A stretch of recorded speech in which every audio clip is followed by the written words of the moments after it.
4 പാളയം അങ്ങോട്ട് തീർത്ത്, രൂപേന്യ പാളയം, യഹൂദ് പാളയം, എബ്രൈം പാളയം, ദാൻ പാളയം. രൂപേന്യ പാളയത്തിലോട്ട് ശിമിയോനെ കയറ്റി വിട്ട് അങ്ങോട്ട് പൊക്കോളാൻ പറഞ്ഞു. സ്തോത്രം. അപ്പൊ ശിമിയോൻ ബൂട്ടുമൊക്കെ ഇട്ട് വെച്ചുമുറിക്കുമ്പം ലേവിയെ കാണിച്ച് അടുത്തത് ഇന്നയാന്ന് തമ്പുരാൻ പറഞ്ഞു പോകണ്ടെന്ന് പറഞ്ഞു. ലേവിയോട് പറഞ്ഞു മാറി നിൽക്കാൻ പറഞ്ഞു. നീ ഇതുവരെ നാട്ടുകാരുടെ കാര്യമെല്ലാം നോക്കുക, ഇനി നീ എൻ്റെ കാര്യം നോക്കാൻ പറഞ്ഞു. നീ ഇനി എൻ്റെ കാര്യം നോക്ക. തമ്പുരാൻ അങ്ങ് പകുത്തു, ദൈവം പകുക്കും. നമ്മുടെ വിഷയത്തിൽ വരാം.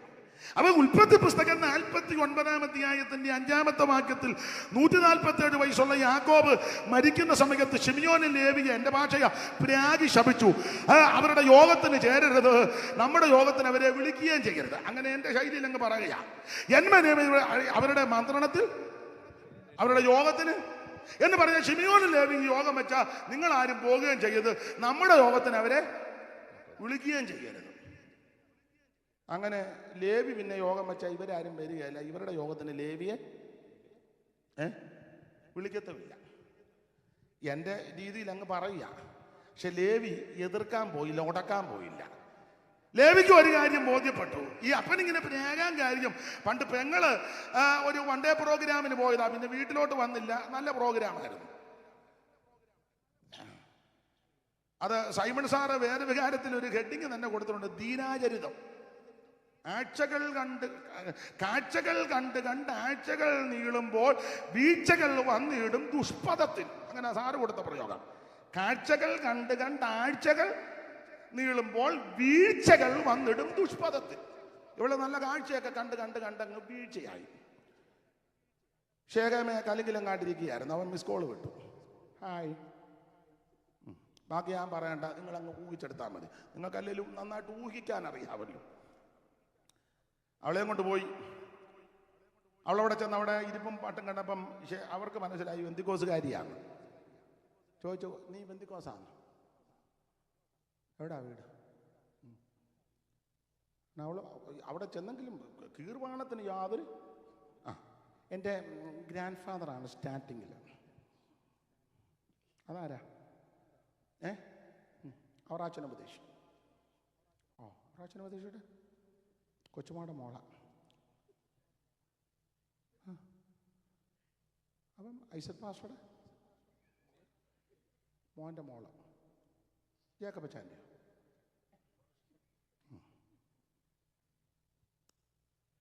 ആട്ടെ, ചുരുക്കി പറഞ്ഞ അവരൊരുമാതിരി മര്യാദപ്പെട്ടവരാ. അവർ വന്ന് യാക്കോബിനോട് കാര്യം പറഞ്ഞു. ഒരു ഉടമ്പടി അങ്ങ് നടത്തി. ഞങ്ങളുടെ ചെറുക്കന് നിങ്ങളുടെ പെണ്ണിനെ ഇഷ്ടപ്പെട്ടു, പെണ്ണ് ഞങ്ങളുടെ വരയ്ക്കാത്തുണ്ട്. ഉടനെ പുള്ളി പ്രമാണം, ഞങ്ങൾ സ്നാനപ്പെടുന്നവർക്ക് കല്യാണം. ഉടനെ വന്നവർ പറഞ്ഞു, അവളെ കെട്ടാൻ വേണ്ടി അവൻ സ്നാനപ്പെടാമെന്ന് പറഞ്ഞെന്ന് പറഞ്ഞു. ഉടനെ വന്നവർ പറഞ്ഞു, അവൻ മാത്രമല്ല ഞങ്ങളെല്ലാവരും സ്നാനപ്പെടാൻ ഒരു കൂട്ട സ്നാനം, കുസ്തന്തീനോസിൻ്റെ ഒരു കൂട്ട സ്നാനം. ചുരുക്കി പറഞ്ഞാൽ ഒരു ഉടമ്പടി അങ്ങ് നടത്തി. അപ്പൻ ഉടമ്പടി ചെയ്തത് ഗൗനിക്കാതെ, അപ്പന്റെ ആജ്ഞ ചോദിക്കാതെ, അപ്പന്റെ അനുവാദം ചോദിക്കാതെ ശിമിയോനും ലേവിയും, എൻ്റെ ഭാഷയിൽ വടിവാളെടുത്ത് വേദനപ്പെട്ടിരുന്ന ശേഖേം പൗരന്മാരെ വെട്ടിക്കൊന്നു. ഈ വിഷയത്തിൽ യാക്കോബ് പറഞ്ഞ പദമുണ്ട്. ഉൽപ്പത്തി പുസ്തകം 34-ന്റെ 30-ാമത്തെ വാക്യത്തിൽ യാക്കോബ് പറയുക, ആ പരിശുദ്ധരുടെയും കനാന്യരുടെയിൽ നിങ്ങൾ എന്നെ നാറ്റിച്ചു വിഷമത്തിലാക്കി. അപ്പനെ നാറ്റിച്ച 2 എണ്ണം അതിന്റെ ചൊരുക്ക് തീർത്ത് 49-5 മരിക്കുന്ന സമയത്ത് പറഞ്ഞു, ശിമിയോനും ലേവിയും സഹോദരന്മാർ, അവരുടെ വാളുകൾ സാഹസത്തിന്റെ ആയുധങ്ങൾ, എന്നുള്ളവേ അവരുടെ മന്ത്രണത്തിൽ കൂടരുത്, എൻ മനമേ അവരുടെ യോഗത്തിന് ചേരരുത്. എന്റെ ഭാഷയെ പറഞ്ഞാൽ അന്ന് മുതൽ ലേവി യോഗം വെച്ചാൽ ആരും പോകത്തില്ല, ഇവരുടെ യോഗത്തിന് ലേവിയെ വിളിക്കത്തില്ല. പക്ഷെ ലേവി ഉടക്കിയില്ല. ലേവിക്ക് മനസ്സിലായി എടുത്തിയാട്ടം അപകടത്തിലായി, ക്ഷിപ്രകോപം, ആത്മസംയമനമില്ലാതായി പോയി. അതുകൊണ്ട് ലേവിയും ഇങ്ങനെ ചിന്തിച്ചും പ്രാർത്ഥിച്ചും കാണും, ദൈവമേ തെറ്റിപ്പോയി, അപ്പന്റെ അനുമാനമില്ലാതെ, അപ്പന്റെ ആജ്ഞയില്ലാതെ, അപ്പനോട് ചോദിക്കാതെ, എൻ്റെ ചിന്തയ്ക്കും എൻ്റെ ഇഷ്ടത്തിനും അനുസരിച്ച് ശിമയോനെയും കൂട്ടുപിടിച്ച് വേദനപ്പെട്ടിരുന്ന ശേഖേം പൗരന്മാരെ ക്ഷിപ്രകോപം കൊണ്ട് ആത്മസംയമനമില്ലാതെ വെട്ടിക്കൊന്നു. എന്നോട് ക്ഷമിക്കണം, തെറ്റിപ്പോയി, എന്നോട് പൊറുക്കണം. എന്റെ ഭാഷ പറയുക, ലേവി അന്ന് മുതൽ ഇന്ന് പ്രാർത്ഥിച്ച്, കർത്താവേ തെറ്റിപ്പോയി, കുറവുകളുണ്ട്, പോച്ചത്വമുണ്ട്, അപാകതയുണ്ട്. അതുകൊണ്ട് ഒരു കാര്യം, എനിക്കൊരവസരം തരണം, ഇതിനകത്ത് കയറാൻ ഒരു അവസരം തരണം. എന്നെ യോഗത്തിന് അവനവര് കൂട്ടുന്നില്ല, ഞാൻ വെക്കുന്ന യോഗത്തിന് വരുന്നുമില്ല. എനിക്കൊരവസരം തരണം, ഒരവസരം തരണം. നീ എനിക്ക് അവസരം തന്നാൽ ഞാൻ സമയം തക്കത്തിൽ ഉപയോഗിക്കും. അങ്ങനെ നാളുകൾ കഴിഞ്ഞപ്പോൾ ഇതാ സന്ദർഭം ദൈവം ഒരുക്കിക്കൊണ്ട് വന്നേച്ച് മോശ പറയുക, യഹോവയുടെ പക്ഷത്തുള്ളവൻ എന്റെ അടുക്കൽ വരട്ടെ. അവൻ എന്റെ രീതിയിൽ പറഞ്ഞാൽ ലേവി കണ്ണ് കാണിച്ച് ചാടി കയറാൻ പറഞ്ഞു. നല്ല അവസരം ദൈവം തരിക. ചാടി കയറാൻ പറഞ്ഞു. ലേവരെല്ലാം കൂടെ വന്നപ്പോൾ മോശ പറഞ്ഞു, ഒരു കരുണയും തോന്നണ്ട, ഒരറ്റം മുതൽ, നാടൻ ഭാഷ പിള്ളേരുടെ ഭാഷ പറഞ്ഞ ഒരറ്റം മുതൽ അറങ്ങേക്കാൻ പറഞ്ഞു. ഒന്നാമത് ഈ യോഗത്തിന് വിളിക്കാത്തതിൻ്റെ കലിപ്പും ഉണ്ട്. ഒരറ്റം മുതൽ തുടങ്ങി അടിച്ച് 100 സകല എണ്ണത്തിന് സമയം തക്കത്തിൽ ഉപയോഗിച്ചു. അതുകൊണ്ട് എന്തോ സംഭവിച്ചു. സമയം തക്കത്തിൽ ഉപയോഗിച്ചത് കൊണ്ട് അവൻ അകത്ത് നിർത്തി, ഉഴപ്പ് നിർത്തി, മാറ്റ് നിർത്തിയവനെ ദൈവം അങ്ങ് മുന്നരെ കൊണ്ടുവന്നു. സ്തോത്രം. ഈ പ്രവൃത്തിയെ പറ്റി ഈ പഴയ നിയമത്തിന്റെ മധ്യസ്ഥനാകുന്ന മോശ പറഞ്ഞ കാര്യം നമുക്കറിയാം. വായിച്ചോ 33:8 മുതൽ വായിച്ച ആവർത്തനം 33:8 മുതൽ നമുക്കറിവുള്ള ഭാഗമായെങ്കിലും ഒന്ന് വായിച്ചോ. ഈ പ്രവൃത്തിയെ പറ്റി പഴയ നിയമത്തിന്റെ മധ്യസ്ഥനാകുന്ന മോശ എന്തോ പറഞ്ഞു. 33:8 മുതൽ വായിര്. വായിച്ചോ. ലേവിയെ കുറിച്ച് അവൻ പറഞ്ഞത്, നിന്റെ തുമ്മീമും ഊറീമും നിന്റെ ഭക്തന്റെ പക്കലിരിക്കുന്നു. നീ മസയെങ്കിൽ വെച്ച് പരീക്ഷയ്ക്കും കലകജലത്തെങ്കിൽ പോരുകയും ചെയ്തവന്റെ പക്കൽ തന്നെ. അടുത്ത വാക്യം, അവൻ അപ്പനെയും അമ്മയെയും കുറിച്ച് എന്ന് പറഞ്ഞാൽ വാളങ്ങോട്ട് കയ്യിലെടുത്ത് നിന്ന് കഴിഞ്ഞപ്പോൾ അപ്പനാണോ അമ്മയാണോ എന്നൊന്നും നോക്കിയില്ല. ഒരു ശുശ്രൂഷകന്റെ അവൻ വിശേഷതയാ പുൽപ്പിറ്റ് നിന്ന് അവൻ പൗലോസ് പറഞ്ഞല്ലോ, വെറുതെ അല്ലല്ലോ വാളെടുക്കുന്നത്, വെറുതെ ഒന്നും അല്ല. ഇവനങ്ങോട്ട് വാളെടുത്ത് കഴിഞ്ഞപ്പോൾ അപ്പനാണോ അമ്മയാണോ എന്നൊന്നും നോക്കിയില്ല. വായിച്ചു. അവൻ അപ്പനെയും അമ്മയെ കുറിച്ച് ഞാൻ അവരെ കണ്ടില്ല. പിന്നെ സ്വന്തം സഹോദരന്മാരെയും അവൻ ആദരിച്ചില്ല, ഒന്നും ആദരിച്ചില്ല. പിന്നെ സ്വന്തം മക്കളൊന്നും ഓർത്തില്ല. അപ്പൊ 3 കാര്യം: അപ്പനെയും അമ്മയെ നോക്കിയില്ല, സഹോദരന്മാരാണോന്നും നോക്കിയില്ല, പിള്ളേരാണോന്നും നോക്കിയില്ല. നമ്മൾ ഇതെല്ലാം നോക്കുന്ന കൊണ്ടാ ഒരു ഗുണവും വരാതിരിക്കുന്നത്. ഞാനത് പ്രസംഗിക്കുമ്പം സൂസൻ എന്തോ ചിന്തിക്കും. ഉടനെ ആ സബ്ജക്റ്റ് മാറ്റി. ഞാൻ വിഷയം പറയുമ്പോൾ എൻ്റെ ഉപ്പാപ്പൻ കറിയാച്ചനുണ്ട്, അച്ഛൻ എന്തോ ആ വിഷയം മാറ്റി. ഞാനിത് പറയുമ്പോൾ എൻ്റെ പിള്ളേരിപ്പോണ്ട്, അതങ്ങനെ തീർത്ത് പറഞ്ഞാൽ അവർ സഭ വിട്ട് പോയാൽ അതും മാറ്റി. ലേവി അത് മാറ്റി. മനസ്സിലാകാഴിയാന്നോ എന്നെ പൊട്ടം കളിപ്പിക്കുകയാണോ?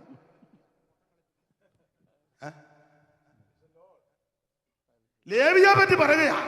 ഇവൻ വേളെടുത്ത് വെട്ടാൻ നിന്നപ്പോൾ അപ്പനെന്നും അമ്മയൊന്നും ഒന്നും നോക്കിയില്ല, സ്വന്തം സഹോദരന്മാരെന്നും ആദരിച്ചില്ല, സ്വന്തം മക്കൾ. ഇപ്പോൾ സഭയ്ക്കകത്തെല്ലാം മുഴുവൻ ബന്ധമല്ലേ, അതുകൊണ്ടൊന്നും തീർത്ത് ഒന്നും പറയത്തില്ല. ഉപ്പാപ്പൻ സെക്രട്ടറി, ഏട്ടൻ ട്രഷറർ, അനിയൻ കമ്മിറ്റിയിലെ, അമ്മാമ്മ കൗൺസിലെ, വല്യപ്പൻ രക്ഷാധികാരി, ഏകപട എമ്പട ത്രിപട ചമ്പട, ഒന്നും പറയുന്നില്ലല്ലോ.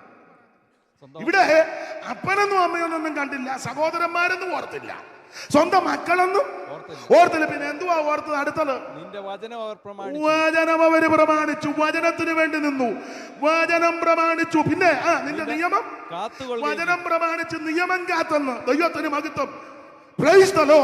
അതുകൊണ്ട് ദൈവം തമ്പുരാൻ 3 കാര്യം എടുത്തു പറഞ്ഞു.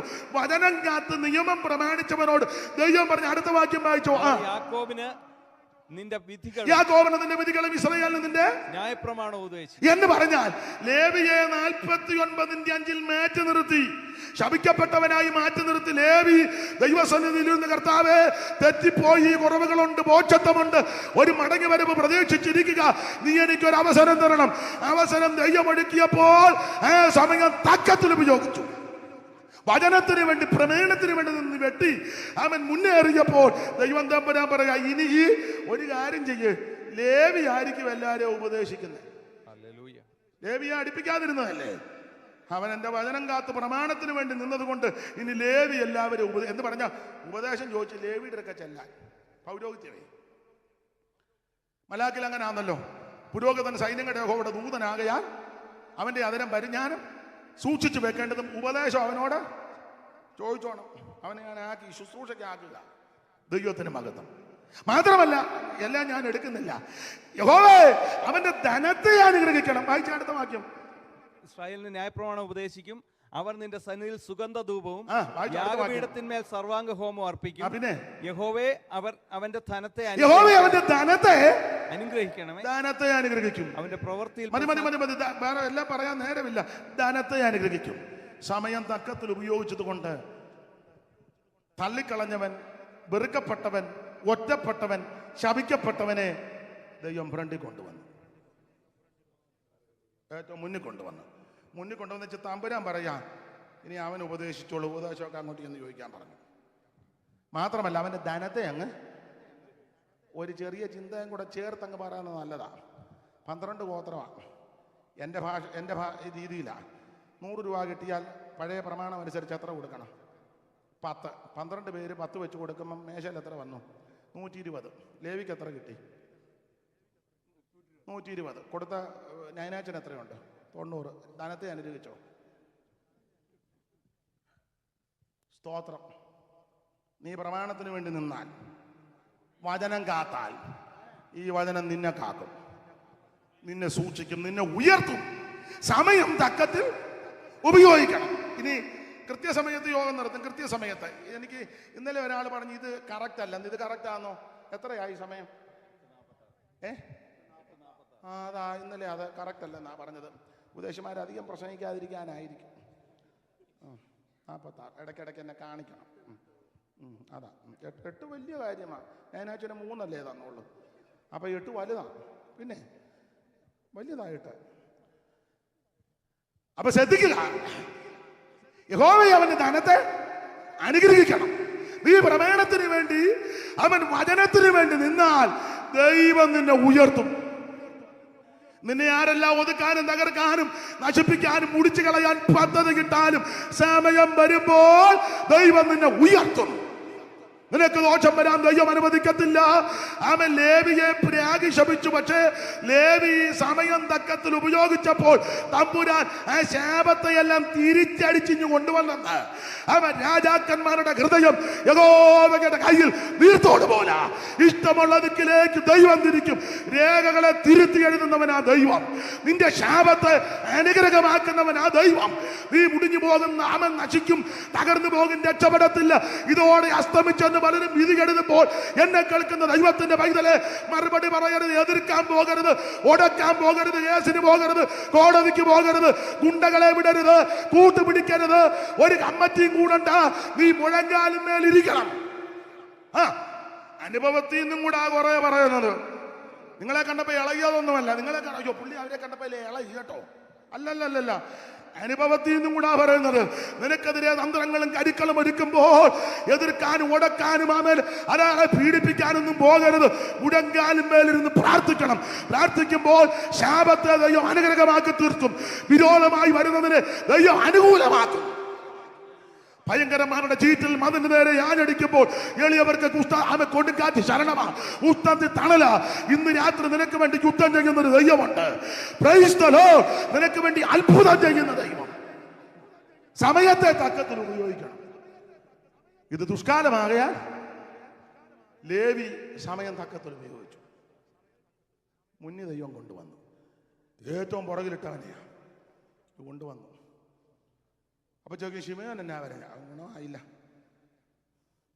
ശിത്തീമി പാർക്കം അവന്റെ കുടുംബത്തിൽപ്പെട്ട ഒരുത്തനല്ലയോ, ഒരുത്തിയായിട്ട് നീ കയറിപ്പോന്നു. 23,000 എണ്ണം ഒരു ദിവസത്തിൽ. 24 പൗലോസ് പറഞ്ഞു, 23 വേറൊരു ഭാഗത്തുണ്ട്. ഒരു ദിവസത്തിൽ 23,000 പിന്നെ ഒരു 1,000 കൂടെ ചേർത്ത് മൊത്തം 24. അത് ഗുണമാകുകയല്ലെന്നറിയാം. ദൈവത്തിന് മഹത്വം. നമുക്ക് ലഭിക്കുന്ന സമയം തക്കത്തിൽ ഉപയോഗിക്കണം. ദൈവത്തിന് മഹത്വം. 1-2 കാര്യം കൂടെ പറഞ്ഞ് വേഗത്തിൽ അങ്ങ് നടത്താം. ഇത് ദുഷ്കാലമാകയാൽ സമയം തക്കത്തിൽ, ലേവി സമയം തക്കത്തിൽ ഉപയോഗിച്ചു. ദൈവത്തിന് മഹത്വം. ഇതുപോലെ തക്കത്തിൽ ഉപയോഗിച്ച വേറൊരു സംഭവം കൂടെ ഓർപ്പിക്കട്ടെ. പെസഹായ്ക്ക് 6 ദിവസം മുമ്പ് യേശു ബഥാന്യയിൽ വന്നു. മാർത്ത ശുശ്രൂഷ ചെയ്തുകൊണ്ടിരിക്കുക. മറിയ പാദപീഠത്തിലുണ്ട്, ലാസർ പന്തിയിലുമുണ്ട്, ശിഷ്യന്മാരും ഉണ്ട്, ആളുമൊക്കെ കൂടി. നിങ്ങൾക്ക് ആ ഭാഗം അറിയാം.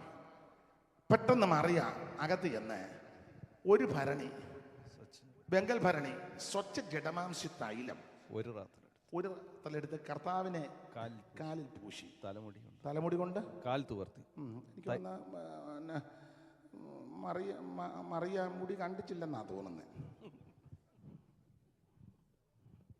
തലമുടി കൊണ്ട് ഈ സുഖമില്ലാത്തവരും അസുഖം വന്ന് ഭേദപ്പെട്ടവരുണ്ട്. അവർക്ക് ചിലപ്പോൾ മുടി കിളിക്കാൻ ബുദ്ധിമുട്ട്, കിളിച്ചത് അധികം കാണുകയില്ല. അവരുടെ കാര്യമല്ല പറഞ്ഞത്. ഒരു കുഴപ്പമില്ലാത്ത നീയെ ആട്ടെ, തലമുടി കൊണ്ട് തന്നെ അങ്ങനല്ലേ എഴുതി, തലമുടി കൊണ്ട് മതി മതി മതി മതി മതി. അപ്പൊ കർത്താവിന്റെ തൃപ്പാദത്തിലിരുന്ന് തുടച്ച് പെട്ടെന്ന് യൂദ ഇസ്കറിയോത്ത, എൻ്റെ ഭാഷയിൽ അങ്ങ് പറയാ, മണമടിച്ചപ്പോൾ പുള്ളി കണക്ക് കൂട്ടി. കാരണം തൈലത്തിൻ്റെ സൗരഭ്യം കൊണ്ട് മണമടിക്കുമ്പോഴേ കണക്ക് കൂട്ടുന്ന ആൾക്കാരുണ്ട്. ഇന്ന് ചിക്കനാന്നാ തോന്നുന്നത്, ബീഫ് അല്പം മൂത്തെന്ന് തോന്നുന്നു. യോഗത്തിനിരിക്കുക സ്തോത്രം പറഞ്ഞുകൊണ്ട്. ആട്ടെ, പുള്ളി പറഞ്ഞു 300 വെള്ളിക്കാശ്. ഈ പേടിച്ചല്ലേ ഇത് ദരിദ്രന്മാർക്ക് എഴുതിയിട്ടുണ്ട്. നമ്മൾ വ്യാഖ്യാനിക്കേണ്ട അവിടെ ഉണ്ട്. ദരിദ്രന്മാരുടെ കാരണമൊന്നും ഉണ്ടായിട്ടല്ല. 1, ഇവൻ കള്ളനാ. 2, പണസഞ്ചി ഇവന്റെ പക്കല. 3, എന്നും അടിച്ചു മാറ്റുന്നുണ്ട്. അതിലിട്ട് എടുത്തെന്നല്ലേ.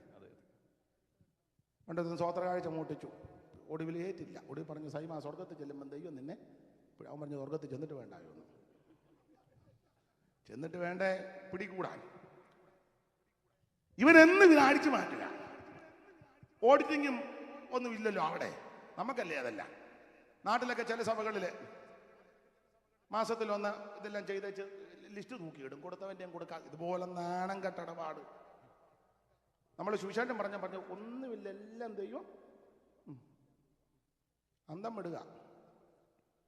കൊടുക്കേണ്ടവൻ കൊടുത്തോളൂ, കൂടെ അവനെ ഇട്ട് ഇളക്കുമൊന്നും വേണ്ട. കൊടുത്ത് അനുഗ്രഹം പ്രാപിച്ചവൻ അവൻ കൊടുത്തിരിക്കും. തായോ കൺവെൻഷൻ എന്നാൽ കൊള്ളസങ്കേതത്തിൽ ചെന്ന പോലെ. നാട്ടിലൊക്കെ അങ്ങനെ. ഇപ്പൊ കൺവെൻഷൻ ചെന്ന് കഴിഞ്ഞാൽ സ്വോത്രകാഴ്ച പെട്ടെന്ന് എടുക്കുകയല്ല, പക്ഷെ പ്രസംഗത്തിന്റെ ഇടയിലായിരിക്കും. അന്നേരം എല്ലാവരും പണ്ട് സ്ഥലമൊന്നും പറയുന്നില്ല, കുർളാച്ചാനറിയാം ആളിനെ.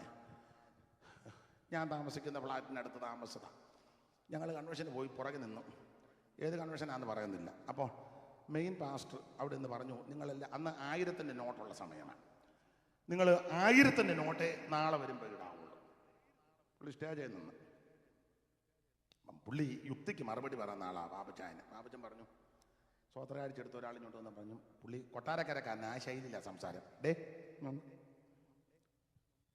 അപ്പോൾ പുള്ളിയുടെ ശൈലിയാ അതുപോലെ പറയുക. നിന്റെ വലിയ പുള്ളി അവിടെ വന്ന് പറഞ്ഞു, നാളെ 1000-ൻ്റെ നോട്ടുണ്ടെങ്കിൽ ഇവിടെ വരാം. അപ്പം ഒരു കാര്യം ചെയ്യും, ഞാൻ പോയിട്ട് എനിക്ക് 1000-ൻ്റെ കിട്ടിയില്ല, 2,500 ഉള്ളൂ, നാളെ എനിക്കിവിടെ വരാമോന്ന് നീ പുള്ളിയോട് ചോദിച്ചേച്ച് എന്നോട് വന്ന്. പുള്ളി പറഞ്ഞു, അച്ഛൻ 500 തരണ്ട, 1000 തരണ്ട, ഞാൻ പോകാമെന്ന് പറഞ്ഞ് പുള്ളി പോയി. അല്ല, ന്യായമായ കാര്യമാണ്. കൊള്ളസംഖ്യ പൂലാന്തേവി വീടൊക്കെ ചെന്നതുപോലെ. മടക്കേണ്ടിയില്ല, പിന്നെ ചമ്പൽക്കാട്. അപ്പൊ ചുരുക്കി പറഞ്ഞ, കൊടുക്കേണ്ടവൻ കൊടുത്തോളും, അവനെ നിർബന്ധിക്കുമൊന്നും വേണ്ട. അവൻ കൊടുത്തുകൊണ്ട് വിരിക്കും. കൊടുത്ത് അനുഗ്രഹം പ്രാപിച്ചവനെ ഒന്ന് വിളക്കണ്ട, അവൻ കൊടുക്കും. ഇവനെ ദരിദ്രന്മാരുടെ കാരണം തോന്നിയിട്ടല്ല, ഇവൻ കള്ളനാ, പണസഞ്ചി ഇവന്റെ മക്കളാ, എന്നും അടിച്ചു മാറ്റുന്നുണ്ട്. അപ്പൊ ഇത് 300 വെള്ളിക്കാശുള്ളതാ, വിറ്റേച്ച് ആണെങ്കിൽ മറ്റേ നികത്താവല്ലോ.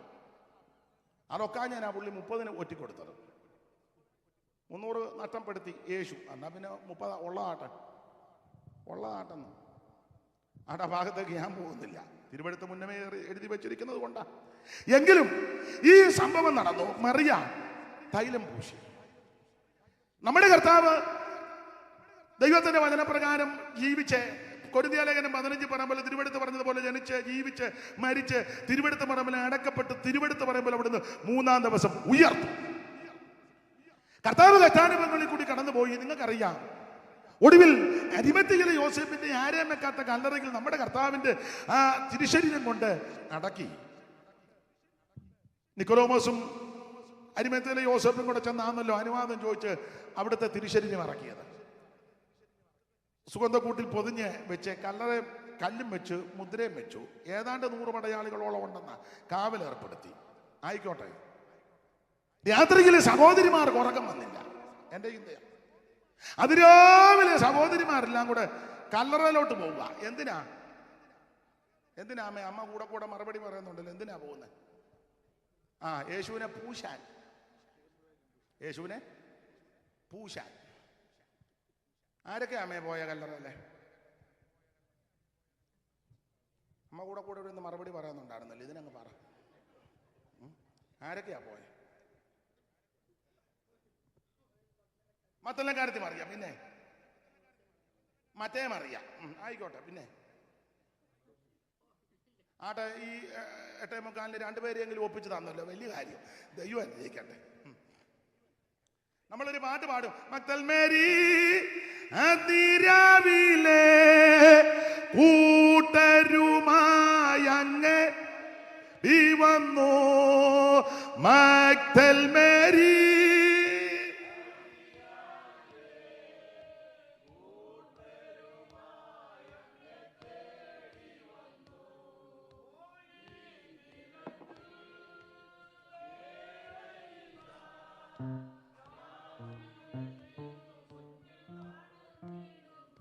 രാവിലെ ആയപ്പോഴാണല്ലോ പ്രശ്നം. അപ്പൊ ചുരുക്കി പറഞ്ഞാൽ ഈ കല്ലറയിലോട്ട് രാവിലെ പോയത് മറ്റേ കാര്യത്തിൽ മറ്റേ മറിയേ, പിന്നെ സൂസന്ന, യോഹന്ന, ശലോമ, പിന്നെ ലൂക്കോസിലൊക്കെ ഒരു പദമുണ്ട്, മറ്റ് സ്ത്രീകളും എന്നൊരു പദമുണ്ട്. പ്രധാനപ്പെട്ട സ്ത്രീകളെ പറ്റി ഒന്ന് എഴുതി. മറ്റേ കാര്യത്തിൽ മറിയയും മറ്റേ മറിയയും ശലോമയും യോഹന്നയും സൂസന്നയും പിന്നെ ചില സ്ത്രീകളും. എന്നാൽ ഈ കല്ലറിലോട്ട് പോകുക, സുഗന്ധവർഗം പൂശാൻ, യേശുവിനെ പൂശാൻ. ആര് കല്ലുരുട്ടി മാറ്റും? നീ മാറ്റുമോ? അമ്മാമ്മയും കൂടെ തള്ളുകാനാ ഞാനിവിടെ? അങ്ങനെയൊക്കെ പറഞ്ഞു കാണും, എഴുതിയിട്ടില്ല. അമ്മ പറഞ്ഞു, ഞാൻ ഇതിലും വലിയ കല്ല് തള്ളിയിട്ടുണ്ട്, പക്ഷെ ഇപ്പം പ്രായത്തിൻ്റെതായ പണ്ട് ഞാനൊരു തള്ളിയിട്ട കല്ല് വേറെ ജോർജ് കുട്ടിയുടെ ദേഹത്ത് ചെന്ന് പല അഭിപ്രായം. മനുഷ്യനല്ലേ? ശാന്തമാമയ്ക്ക് ഞാൻ പറഞ്ഞ മനസ്സിലായല്ലോ. ചുരുക്കി പറഞ്ഞ ഇങ്ങനൊക്കെ പറഞ്ഞ യേശുവിനെ പൂശാൻ പോവുക.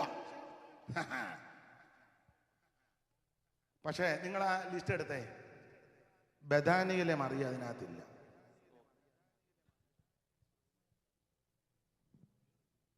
കാരണം അവൾ പെസഹായ്ക്ക് 6 ദിവസം മുമ്പേ സമയം തക്കത്തിൽ ഉപയോഗിച്ചു.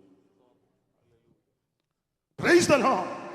അവള് പെസഹയ്ക്ക് 6 ദിവസം മുമ്പ് യേശു വീട്ടിൽ വന്നവർ ഇരുന്നപ്പോഴേ സമയം തക്കത്തിൽ ഉപയോഗിച്ചു. കാരണം പറയാം, മാർത്ത ശുശ്രൂഷയൊക്കെ ചെയ്യുന്നുണ്ട്. ശുശ്രൂഷ എന്ന് ഓർക്കുമ്പോൾ ചിലരൊക്കെ മാർത്ത കയറി പ്രസംഗിക്കുകയായിരുന്നു, ഇന്ന് രാത്രി ഒരു വിടുതൽ. പിന്നെ മാർത്ത അടുക്കളയെ പെരുമാറുന്ന ഒരു വലിയ ശുശ്രൂഷയാണ്.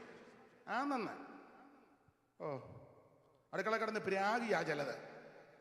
ഇഞ്ഞ വീട്ടിൽ വന്നേ പിന്നെ എനിക്ക് അടുക്കളയെന്ന് അത് കഴിച്ചാൽ നമുക്കും അസ്വസ്ഥതയാ. കാരണം പ്രാഗി അലച്ചു വായി തരുന്നത്. എനിക്ക് സന്തോഷം, ഈ തങ്കമ്മാമ ശാരീരിക ക്ഷീണമൊക്കെ ഉണ്ട്. എങ്കിലും ഞങ്ങൾ ദൈവദാസന്മാർ അവിടെ താമസിക്കുന്നത്. ഞങ്ങൾ പറയും, ഞങ്ങളും എന്തെങ്കിലുമൊക്കെ ചെയ്യാം. ഒന്നും സമ്മതിക്കുകയല്ല. ആ കഴിക്കുന്ന പാത്രം പോലും എടുക്കാൻ അനുവദിക്കുകയല്ല. ദൈവം ദീർഘായുസ് കൊണ്ട് തൃപ്തി വരുത്തട്ടെ, ദൈവം ബലപ്പെടുത്തട്ടെ. സ്തോത്രം. പ്രായത്തിൻ്റെത് രോഗപീഠകളൊക്കെ നിങ്ങൾക്കറിയാമല്ലോ. ദൈവം ബലപ്പെടുത്തിയല്ലോ, ഇനിയും ബലപ്പെടുത്തട്ടെ. ദൈവത്തിന് മഹത്വം. ചിലര് രാഗി അലച്ചുമൊക്കെയാണ്. അത് കടിച്ചാലും അത്ര സുഖമല്ല. പിന്നെ ജീവൻ കിടക്കണമെന്ന് ഓർത്ത് ചിലര് മോളി ഒരു ചപ്പാത്തി വേണം, അത് മതി, ഉപ്പാത്തി. എന്നെ എല്ലാവരും സങ്കടപ്പെട്ടിരിക്കുന്നത്. അയ്യോ, അടുക്കള പെരുമാറുന്ന ഒരു വലിയ ശുശ്രൂഷയാണ്. വലിയ ശുശ്രൂഷയാണ്. ഞാനെപ്പോഴും എല്ലായിടത്തും പറയും, ഭർത്താവിനും മക്കൾക്കും അടുക്കള ജോലി ചെയ്യുന്നത് അടിമപ്പണിയല്ല കേട്ടോ. ചിലർ അങ്ങനെയൊക്കെ ധരിച്ചു വെച്ചിരിക്കുക. ഭർത്താവിനും മക്കൾക്കും നാട്ടിലെ രീതി വെച്ചാൽ ഞാൻ പറയുന്നത്. ഇവിടെ തിരക്കും ജോലി ഉള്ളതുകൊണ്ട് നിങ്ങൾക്ക് ഒക്കത്തില്ലെന്ന് എനിക്കറിയാം. അത് അത് മനസ്സിലാക്കിയാണ് സംസാരിക്കുന്നത്. ഈ ജോലിയും തിരക്കും ഒക്കത്തില്ല. എന്നാൽ ഒക്കുന്നവരോട് പറയുകയാണ്, ഭർത്താവിനും മക്കൾക്കും അവരുടെ ഇഷ്ടാനിഷ്ടങ്ങൾ അനുസരിച്ച് ഭക്ഷണം ആ വേണ്ട വിധത്തിൽ ഉണ്ടാക്കി കൊടുത്ത്, നിങ്ങൾ അമ്മമാരും സഹോദരിമാരില്ലേ, അടുത്ത് നിന്ന് അത് വിളമ്പിക്കൊടുത്ത് അവരത് കഴിക്കുകയും പിള്ളേരും ഭർത്താവും അപ്പനും അമ്മയൊക്കെ കഴിക്കുന്ന കാണുമ്പോൾ തന്നെ വയറ് നിറയും. എന്നാ ഓ അങ്ങനെ നിറയണ്ട പാസ്റ്ററെ, വേണ്ട, നിറയണ്ട. ഇതൊരു വലിയ ശുശ്രൂഷയാണ്. ഏത്തയ്ക്കാപ്പം കഴിച്ചു. അല്ല, ഉള്ള കാര്യം നന്ദിയുള്ളവരായിരിക്കണമല്ലോ. ദൈവത്തിന് മഹത്വം. അപ്പൊ ശ്രദ്ധിക്കുക, മാർത്ത അടുക്കളയിൽ പെരുമാറുക ശുശ്രൂഷയാണ്. മറിയ ഗുരുവിന്റെ തൃപ്പാരത്തിലിരിക്കുക. പക്ഷെ മറിയ വെറുതെ ഇരുന്ന് പോയിന്റ് കുറിച്ചെടുക്കുകയല്ല. എൻ്റെ ഭാഷയാണ്. ഗുരു ഇവിടെ വരുമ്പോഴും ഗുരുവിന്റെ പ്രസംഗമെല്ലാം അടുത്തിരുന്ന് താഴെ ഇരുന്ന് തൃപ്പാരത്തിലിരുന്ന് പോയിന്റ് എല്ലാം കുറിച്ചെടുത്തു. അപ്പൊ ഇടയ്ക്കിടയ്ക്ക് ഗുരു പറയും, മനുഷ്യപുത്രൻ മരിക്കാൻ പോവുക, മരിക്കാറായി, കൊല്ലും, അടക്കും, 3-ാം ദിവസം ഉയർക്കും. മറിയ പോയിന്റ് മാത്രമല്ല കുറിച്ചത്, കുറിച്ച പോയിന്റ് വിശ്വസിക്കുകയും ചെയ്തു. പെസഹായ്ക്ക് 6 ദിവസം മുമ്പ് യേശു വീട്ടിൽ വന്നപ്പോൾ മറിയയ്ക്ക് മനസ്സിലായി, ഇനി അവിടുന്ന് അധിക ദിവസം ഈ ഭൂമിയിൽ കാണത്തില്ല. അവിടുന്ന് കഷ്ടാനുഭവങ്ങളിൽ കൂടി പോകാൻ പോവുക, അവിടുന്ന് മരിക്കാൻ പോവുക, അവിടുത്തെ പ്രശ്നങ്ങൾ രൂക്ഷമാകും. റോമൻ പട്ടാളക്കാർ, യഹൂദ മത നേതാക്കന്മാർ പ്രശ്നമുണ്ടാക്കും. അങ്ങനെ അവിടുത്തെ എൻ്റെ ഗുരു മരിച്ചു കഴിഞ്ഞാൽ ഒരു പക്ഷേ എനിക്ക് അന്നേരത്തെ സാഹചര്യത്തിൽ ഈ സുഗന്ധവർഗവുമായിട്ട് ചെല്ലാനോ പൂശാനോ ഒത്തൊന്നും വരത്തില്ല. ആമൻ ചിലപ്പോൾ സാഹചര്യം അങ്ങനെ. അതുകൊണ്ട് ഇപ്പൊ എന്റെ ഗുരു അവൻ ഇവിടെ വന്നിരിപ്പുണ്ട്. അകത്ത് സുഗന്ധവർഗോവിൽ സുഗന്ധ തൈലമുണ്ട്. അവൾ ആരുടെ മൂപ്പ് ചോദിക്കാതെ, ഒരുത്തന്റെ മൂപ്പ് ചോദിക്കാതെ എടുത്തുകൊണ്ട് വന്ന് പൊട്ടിച്ച് അവിടുത്തെ തൃപ്പാരത്തിലൊടിച്ചു. സമയം തക്കത്തിൽ ഉപയോഗിച്ചു. എന്നെ കേൾക്കുന്ന ബഹുമാന്യ സഹോദരിമാരെ, മാലാക്കളെ, പ്രിയപ്പെട്ടവരെ, ലഭിക്കുന്ന സമയം തക്കത്തിൽ ഉപയോഗിക്കണം.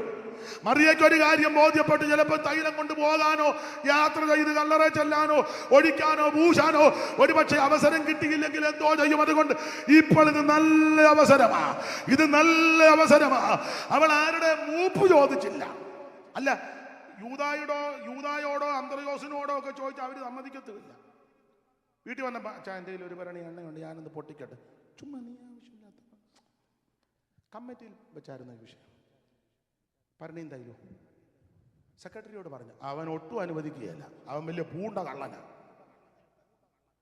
അയ്യോ, ഇവരെ എല്ലാം അറിയാൻ ഈ കൂടി വീട്ടിൽ യേശുവും ശിഷ്യന്മാരും വരുമ്പോൾ ഇവരെ എല്ലാം മാച്ച് ചെയ്യുന്നുണ്ട്.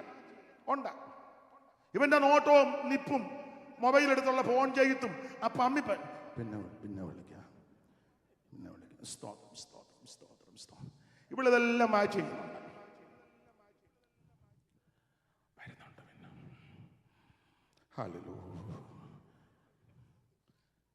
മറിയെല്ലാം ശ്രദ്ധിച്ചായിരിക്കുന്നത്. അതുകൊണ്ട് മറിയക്കറിയാം, യവന്മാരോട് പറഞ്ഞാൽ ഇവന്മാര് പറഞ്ഞ് തുപ്പടെ അടിച്ചു മാറ്റുന്നവന്മാരാ.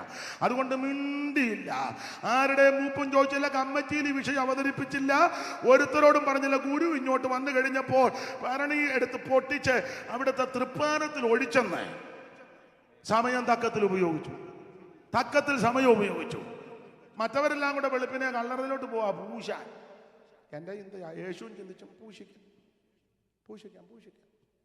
പിന്നെ വെള്ളിയാഴ്ച പൂശുന്ന ഞാൻ കണ്ടതാണല്ലോ. വെള്ളിയാഴ്ച പൂശുന്നതൊക്കെ കണ്ടതാ. മറിയയ്ക്ക് അവസരം കിട്ടി, അവസരം തക്കത്തിൽ ഉപയോഗിച്ചു. എപ്പോഴും അവസരം കിട്ടിയെന്ന് വരികയല്ല. ഇത് സുപ്രസാദ കാലമാണ്, ഇത് രക്ഷാ ദിവസമാണ്.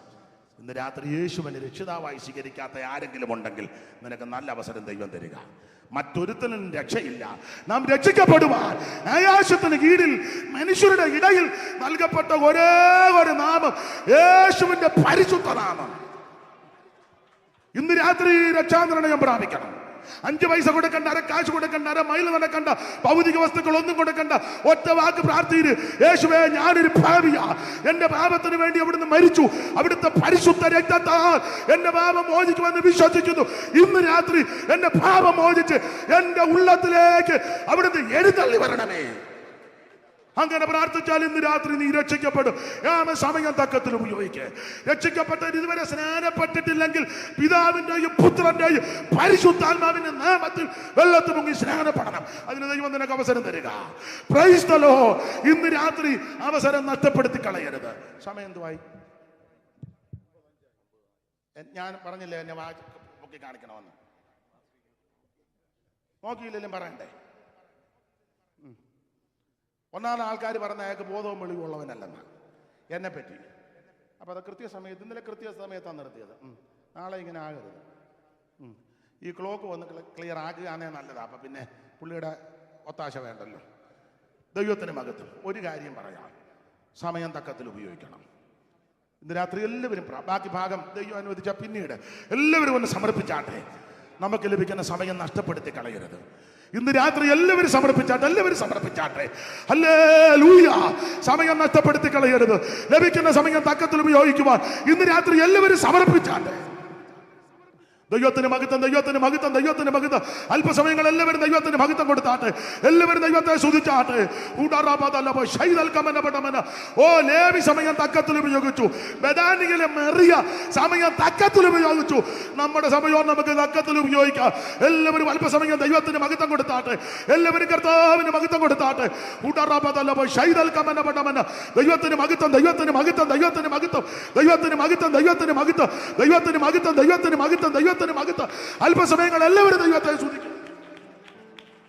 ഓ, ദൈവത്തിന് മഹത്വം, ദൈവത്തിന് മഹത്വം, ദൈവത്തിന് മഹത്വം, ദൈവത്തിന് കരമുയർത്തി ദൈവത്തെ സ്തുതിക്കാം.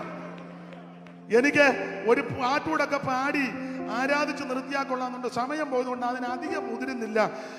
മറുതാളത്തെ ജോർജ് കുട്ടിച്ചാൻ ഇരിപ്പുണ്ട്. ജെയിംസ് വർഗീസ് പാസ്റ്റർ ഒരു ബന്ധമാണല്ലോ. പഴയ പാട്ടുകൾ പാടുന്നവരാണ് നമ്പറേക്കാര്. അപ്പം ഒരു ലൈൻ ഒന്ന് പാടാം, തെറ്റിയാൽ അത് തിരുത്തിക്കോണം. മരണം വരുമേ നിന്റെ പണം നോട്ടി നേരം പിരിയുമ്പോൾ നിന്നൽ ക്ഷണം പോണ്ടിചാരം ശലോമോനും അറിയുവാൻ കഴിഞ്ഞില്ല. അല്ലെ പരനെ വേഗം ശരണമാക്കി തരുണിയിൽ നീ മനുജാനി ദാനമതു നിന്നയാതെ. മരണം വരുമേ നിന്റെ പണം നോടി നേരം, മരണം വരുമേ നിന്റെ പണനൊടി നേരം. ജോർജുട്ടാനും മറന്നോ? മരണം വരുമേ നിന്റെ മനം നോടി നേരം ഇനിയുമ്പോൾ നീലൽ ക്ഷണം പോട്ടിചാര ശലോമോനും അറിയുവാൻ കഴിഞ്ഞില്ല. പരനെ വേഗം ശരണമാക്കി മരുവിടേണം ധരണിയിൽ നീ, പരനെ വേഗം ശരണമാക്കി മരുവിടേണം ധരയിൽ